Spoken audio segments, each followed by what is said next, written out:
things Protoss can do right now. Seen a lot of different plays.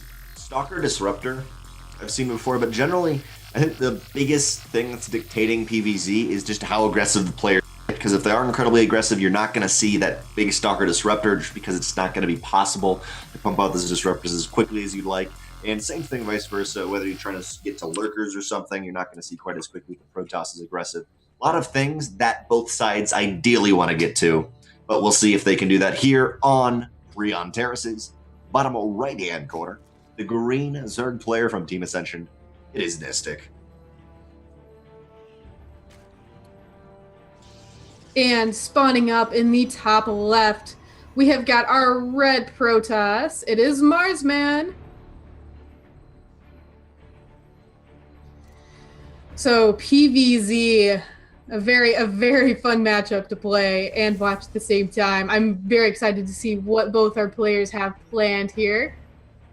Rion Terraces, there's a lot of people saying that sometimes it favors Zerg. The reason for this is Zerg can take a gold base, do a lot of pressure, and then still be quite ahead in minerals because they've taken this gold base. However, Nistic is going for that natural that has the regular minerals instead of the gold. Both players playing not quite as greedily as they could. And by the way, that was an incredibly early probe scout by Marsman. For a second, I thought, why not send it out 5 seconds earlier and just deny the hatch gas pool just because you're going to be that guy. We're not going to see a 3 hatch before pool from Nistic, though. Sometimes you can see that, and Marsman is preparing to deny that. Marsman, though, is adding on a very quick 2 gas. I'm curious to see where he goes with this. I'm not sure of the PvZ builds myself. What do we got going here, Koshkii? Pardon, maybe a Stargate opener? Quick Stargate?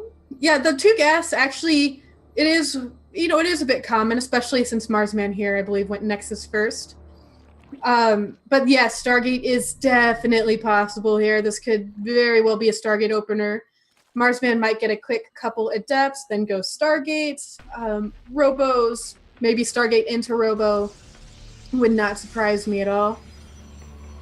By the way, I'd like to point out, I think one of the funniest things on this map when you're trying to deny your opponent's gold or any of the bases really is because there is 2 golds. I so often see the Zerg player be like, fine, I won't take that gold.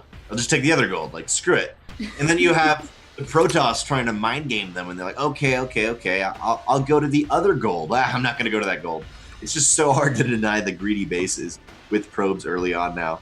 Oh, there's the first Overlord of Nistic. Does spot, as you mentioned, it is the Nexus first. And yeah, could have got damage, but Nistic's going to be greedy and not mind game him into an early pool or something like that aggression. Yeah, so far, both players just kind of relaxing, macroing at home. Nothing crazy yet. And we do have the Robo coming out now for Marsman, so maybe a little bit of a Robo opener here. I don't know yet if it's going to be aggressive. The really strong Robo pushes would sometimes go gateway first just to get that Robo out even faster. But I mean, there's still a lot of pressure you can put on with a Robo.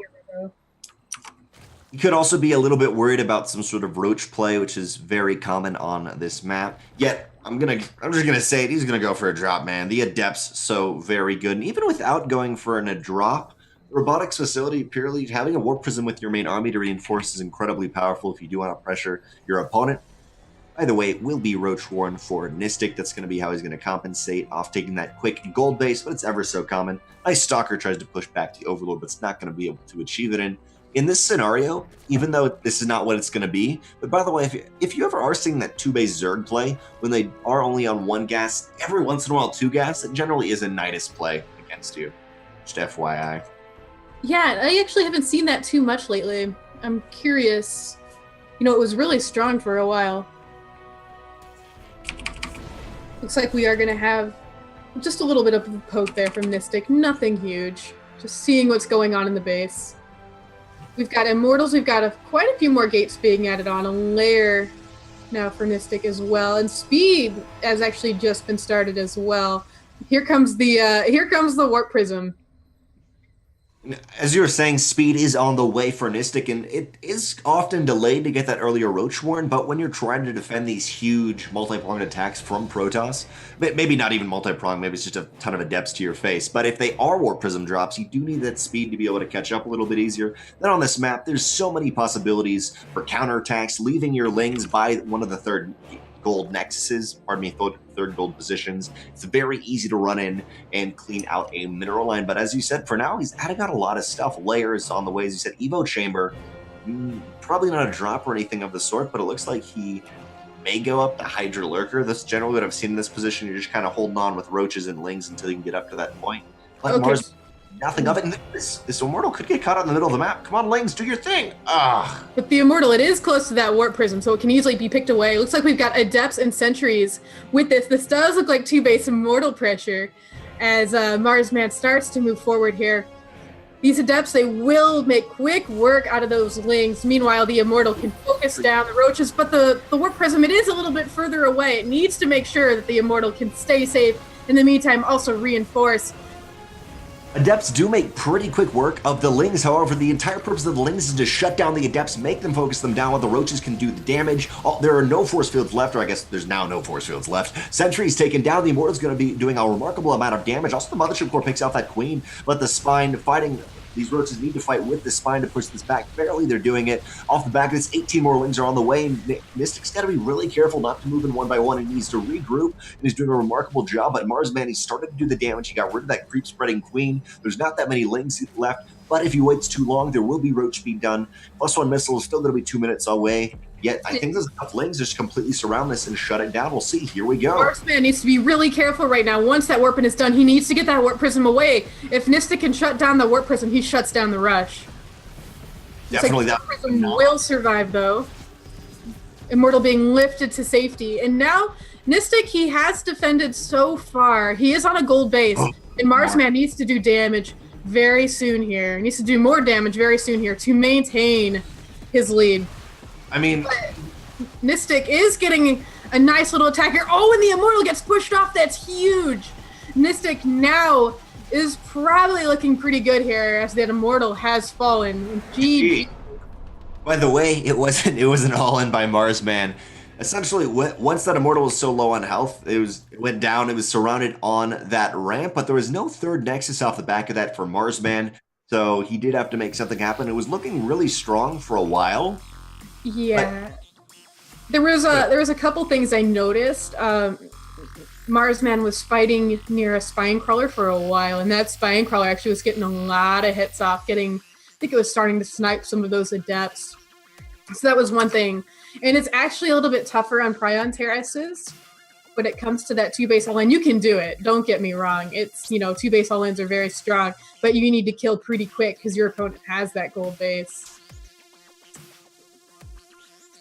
By the way, Marsman is wondering if we can cast a different game because he says he has a ton of lag on defending this. I'm not sure if that's coming from us. Invite me back to the game, by the way. I think I was almost in there. And also just to point out in that last game, that Marsman, he did have the gold base, and yes, you can all in your opponent, but when Marsman secured his third base, Nistic secured his third base, he then transferred his 8 workers. He got them there early on, and from wherever that was, the 4 or 5 minute mark, from then on, he always had that gold base income. He was at roughly 1,800 to 1,900 minerals a minute to the 1,200 to 1,300 of Marsman. So purely, even though he was sending lings at his opponent, they were just getting ground up, he could keep sending lings at his opponent.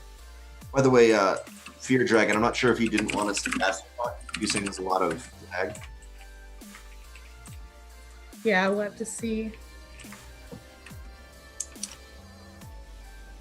Guys, thank you so much for tuning in. Please follow below if you can. And check out Koshkii. She does stream a lot. I think every day pretty much, right? Basically every day. Usually about 6 days a week now. I can't stop playing StarCraft. So I usually stream nearly all my games. I'm not addicted. What? I'm not addicted, I swear.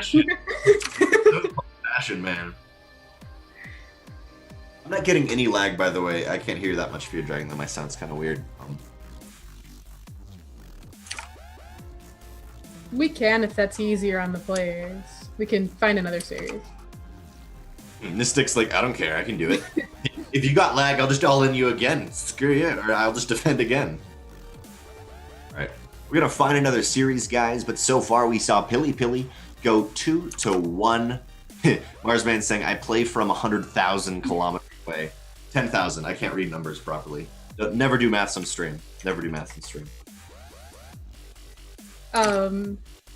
DrennoC, also you have a YouTube channel we can follow, right? I can, and I'm at 94 subscribers. I just need 6 more to actually be you/DrennoC, or just whatever it is, DrennoC. But if you look up DrennoC on YouTube, I can post it in the chat. I do solo casts pretty much every day just to have consistent practice and do that every day to just to get better. It's much easier than doing it randomly in random days and be like, hey, I'm gonna get better today. But doing it consistent and every single day helps.